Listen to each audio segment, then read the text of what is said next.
ఓం నమ శ్రీమన్నారాయణాయ. పోతన భాగవతం ప్రహ్లాదుని యొక్క చరితాన్ని గూర్చి మనం చెప్పుకుంటూ ఉన్నాం. ప్రహ్లాదుని దృష్టి మరల్చడానికి ఎన్నో చేశాడన్నమాట హిరణ్యకశిపుడు. కానీ అతడు శ్రీమన్నారాయణుని స్మరణ తప్ప మరొకటేది చేయడం లేదన్నమాట. మరి ఇంకేమైనా చావకుండా జీవించడానికి మందేమైనా తీసుకుంటున్నాడా, ఇలాంటిది కూడా ఆలోచించాడు హిరణ్యకశిపుడు. కానీ ఈయన్ని తుదముట్టించడం ఏ విధంగా కూడా సాధ్యం కాలేదు. ఇదేదో దేవతా ప్రభావం ఉన్నట్లుగా ఉంది అని అనుకున్నాడన్నమాట హిరణ్యకశిపుడు. ఇంకా ఏమనుకుంటున్నా అంటే, అది వినుగాగతొల్లి సునస్సేపుండను మునికుమారుండు తండ్రి చేత యాగ పశుత్వంబునకు దత్తుండై తండ్రి తనకు అపకారి అని తలంపక బ్రతికిని చందంబున. మరి సునస్సేపుని యొక్క వృత్తాంతాన్ని మనకు గుర్తు చేస్తున్నాడు అన్నమాట. అతడే గుర్తు చేసుకున్నాడు. ఎవరు? హిరణ్యకశిపుడు. ఆ సునస్సేపుడు ఎవరు అంటే అజీగర్తుడు అనే ఒక ఋషి అన్నమాట. ఆయన యొక్క కుమారుడు ఆ సునస్సేపుడు.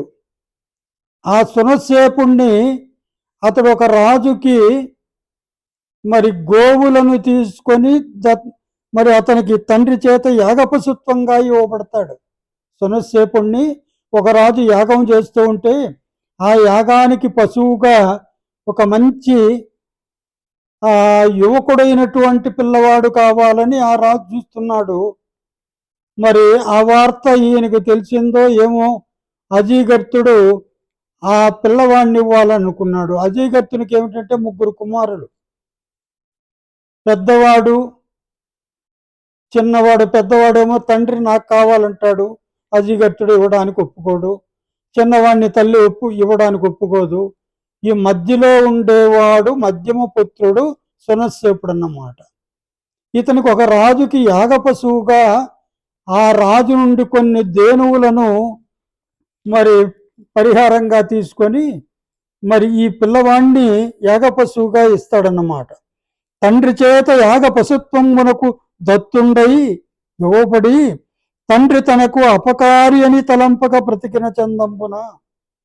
నాకు తండ్రి అపకారం చేశాడే అని నేను బ్రతకకూడదు, చావాలి, వీళ్ళని చూస్తూ ఎందుకు ఉండాలి అని అనుకోకుండా బ్రతికిన చందంబున అంటున్నాడు. అక్కడ ఆ సునస్సేపుడు మరణించకపోవడానికి కారణం ఏమిటంటే, ఆ విధంగా యజ్ఞపశువుగా బలి తీసుకోబోతున్నటువంటి అతన్ని విశ్వామిత్రుడు కాపాడుతాడన్నమాట. ఆ విధంగా అతడు లోకంలో బ్రతికి ఉండిపోతాడు. ఇక్కడ ఆ విధంగా బ్రతికిన చందంబున అంటున్నాడు.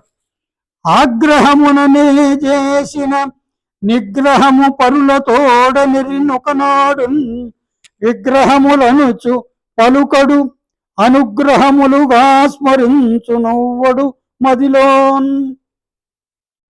ఆగ్రహముననే చేసిన నిగ్రహములు. నాకు కోపం వచ్చి అతని పైన, ప్రహ్లాదుని పైన నా కోపం వచ్చి అతన్ని అన్ని విధాలుగా నేను మరి బాధించాను కదా. అవి పరులతోడ నెరి నొకనాడు విగ్రహములనుచు పలుకడు. మా నాన్న నన్ను చాలా బాధ పెడుతున్నాడు అని శత్రువులతో ఎప్పుడు కూడా ఇతరులతో చెప్పడన్నమాట. అనుగ్రహములుగా స్మరించు. అవి తనకు నేను చేసేటటువంటి అపకారాలన్నీ కూడా అనుగ్రహాలుగా తలుస్తున్నాడు. నవ్వడు మదిలోన్, మనస్సులో బాధపడడు. కావున వీడు మహాప్రభావ సంపన్నుండు, వీనికెందునూ భయంబు లేదు. కాబట్టి ప్రహ్లాదుడు గొప్ప శక్తి కలిగిన వాడు, వీనికెందునూ భయంబు లేదు, ఏ విషయంలో కూడా భయం లేదు.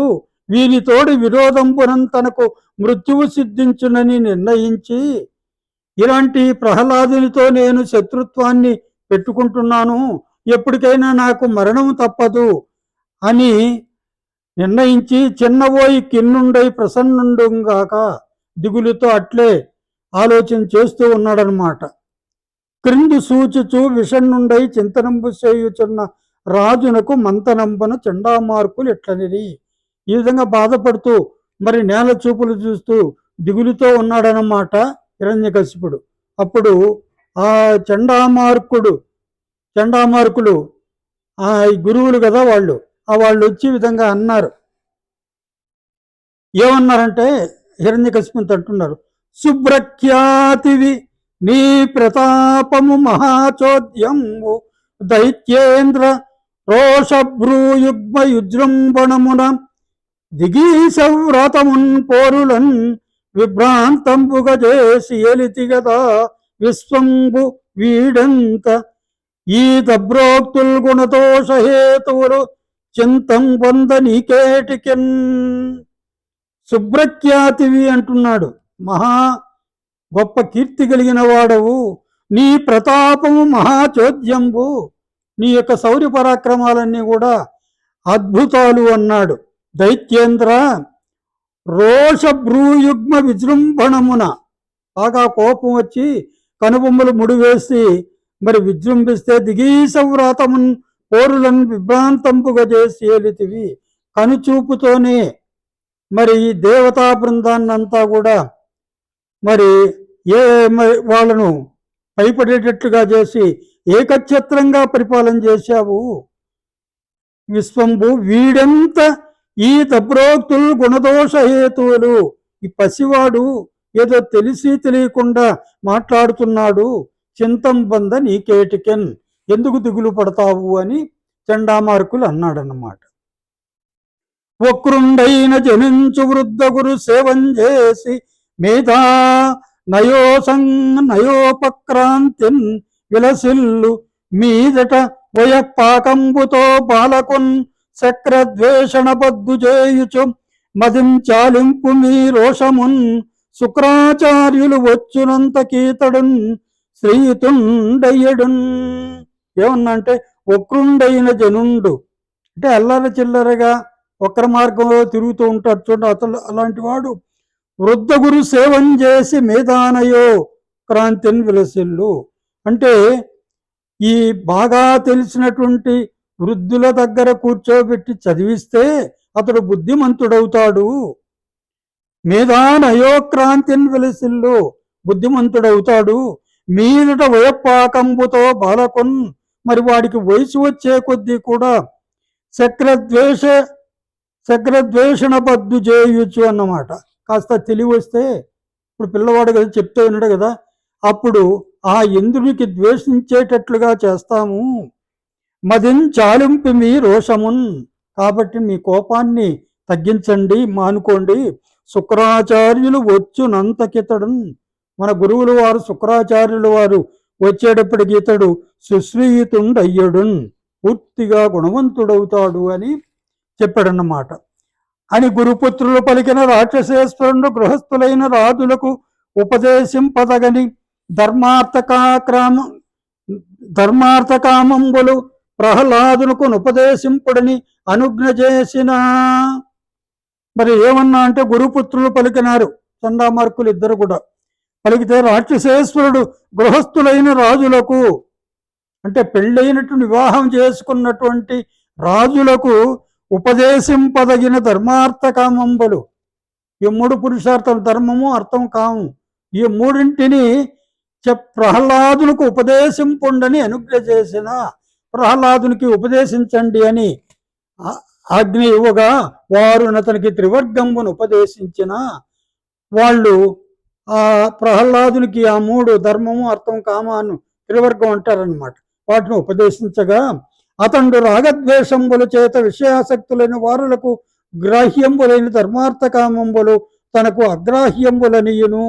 ఎవరికి రాగద్వేషాలు మరి ఈ విధంగా ఆసక్తి కోరికలపైన ఆసక్తి కలిగిన వాళ్లకు ఈ ధర్మార్థకామాలు అవసరం, తనకు అగ్రాహ్యములనియు, తనకు మాత్రం అవి అవసరం లేదనియు, నేను స్వీకరించతగినటువంటి కావనియు, వ్యవహార ప్రసిద్ధి కొరకైన భేదంబు గాని, వ్యవహారం కోసం వచ్చిన తేడాలే గాని ఆత్మభేదంబు లేదనియు, ఆత్మభేదం లేదని అంటే ఆత్మను భేదించేటటువంటిది వేరుగా చేయడం అనేది వీటి వల్ల కుదరదనియు, దాని తర్వాత అనర్థంబుల యందు అర్థకల్పన చేయుట దిగ్భ్రమంబనియును నిశ్చయించి అన్నమాట. అనర్థంబుల యందు అంటే ప్రయోజనము లేనటువంటి వాటి యందు అర్థకల్పన చేయుట, ప్రయోజనము ఉందని అనుకోవడం అది భ్రాంతిని కలుగజేస్తుంది అని నిర్ణయించుకున్నాడు. ఉపయోగము లేనటువంటి వాటిని ఉపయోగము ఉంటుంది అని అనుకోవడం భ్రాంతి అన్నమాట అని అతని మనసులో అనుకొని, గురూపదిష్ట శాస్త్రములు మంచివని తలంపక, ఈ గురువులు మళ్ళా ఏం చెప్పినా కూడా వాళ్ళు మరి వాటినే కూర్చో చెప్తారు కాబట్టి అవి మంచివని తలంపక, మంచివని అనుకోకుండా, గురువులు తమ గృహస్థ కర్మానుష్ఠానములకు పోయిన సమయంబున, గురువులు ఎప్పుడూ ప్రహ్లాదుని దగ్గరే ఉండరు కదా, గృహ కార్యాలు చేసుకోవడానికి ఇంటికి వెళ్తారనుకోండి, అన్నపానీయాలకు, స్నాన ఇలాంటి వాటికన్నిటికీ. అప్పుడు ఇతడు ఆటలకు తన్ను రమ్మని పాటించి నిశాట శృతులు భాషించిన, నిశాట శృతులు అంటే రాక్షస కుమారులు ఆటలాడుకుందాం రమ్మని పిలిస్తే, దోషాకుటులేంద్ర కుమారుడు, ఆ దానవ చక్రవర్తి యొక్క కుమారుడు ఈ ప్రహ్లాదుడు పాటవమున వారి చేరి ప్రజ్ఞాన్వితుడై, నేర్పుగా వాళ్ళ దగ్గరకు వెళ్ళి ప్రజ్ఞాన్వితుడై అన్నమాట, నేర్పుగా ఈ విధంగా అంటున్నాడు. ప్రహ్లాదుడు ఏమంటున్నాడు అనేది తరువాతి కార్యక్రమంలో చూద్దాం. హరి ఓం తత్.